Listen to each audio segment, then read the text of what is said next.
এতিয়া মই EPL বাদ দি কিনে মই এতিয়া BPF জইনিং হ'লোঁ। জইনিং ভাল লগা নাই। আমি 3-4 বছৰ তাৰপিছত ঘূৰা ফেৰা বহুত কৰিলোঁ। আমাৰ মৰা বেকাৰ ফালে কোনো উন্নতি কৰা নাই। সেইকাৰণে মই EPL ত্যাগ কৰি দিলোঁ। আজিৰ পৰা মই BPF জইন কৰিলোঁ। কিয় জইন কৰিলে BPF দলটো ভাল। আগত আপুনি কোন দল আছিলে? আমি হেৰিত আছিলোঁ APFL আগত কিমান আগত আছিলে? বেছি দিন নাই, এই ইহঁতৰ নতুন আহাৰ পে আপোনাৰ সমষ্টি কি পৰে? আমাৰ হেৰি মধুগুৰি ক'ত পৰে আপোনাৰ? ভকতপাৰা। BPF জইন কৰা হ'ল।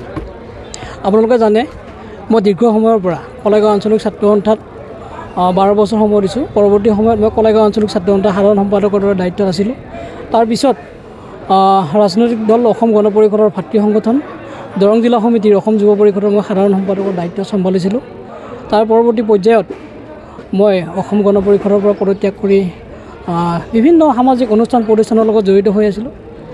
মই বিদেশী অঞ্চলত দুটা আঞ্চলিক ৰাজনৈতিক দলৰ বিশেষভাৱে মই প্ৰত্যক্ষ কৰিছোঁ। তেওঁলোকৰ বিশেষকৈ BPF দল, আগৰৱাহ মহিলাৰ নেতৃত্বত BPF দলে বিভিন্ন জাতি জনগোষ্ঠীক লগত লৈ যিধৰণে তেখেতে আগবাঢ়ি গৈ আছে, তেখেতৰ শাসনকালত যিধৰণে বিভিন্ন জাতি জনগোষ্ঠীৰ উন্নয়নৰ হকে কাম কৰিছিলে, মই তেখেতৰ নীতি আদৰ্শক খুবেই ভাল পাওঁ। আৰু সেই উদ্দেশ্যে আজি মই তেখেতৰ উপস্থিতিত কলেগাঁও ব্লক BPFৰ উদ্যোগত যি যোগদান কাৰ্যসূচী হৈছে আৰু ইয়াত মই আজি আনুষ্ঠানিকভাৱে যোগদান কৰিছোঁ। আপোনালোকৰ সহায় সহযোগ ভৱিষ্যতৰ দিনত কামনা কৰিছোঁ আৰু এই ৰাজনৈতিক দলত থাকি যাতে আমাৰ ৰাজ্য দেশৰ কাৰণে মই কাম কৰি যাব পাৰোঁ, তাৰ কাৰণে আপোনালোকৰ ওচৰৰ পৰা মই আশীৰ্বাদ বিচাৰিছোঁ।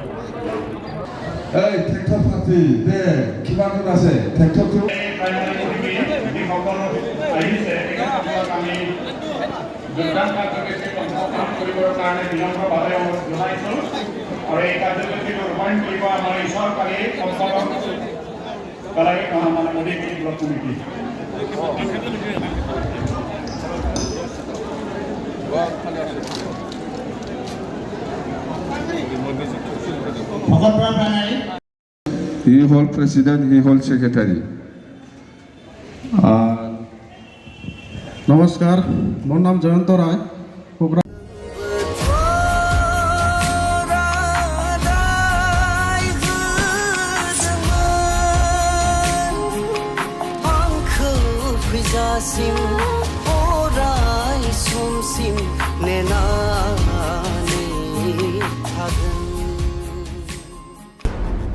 我刹车，不刹。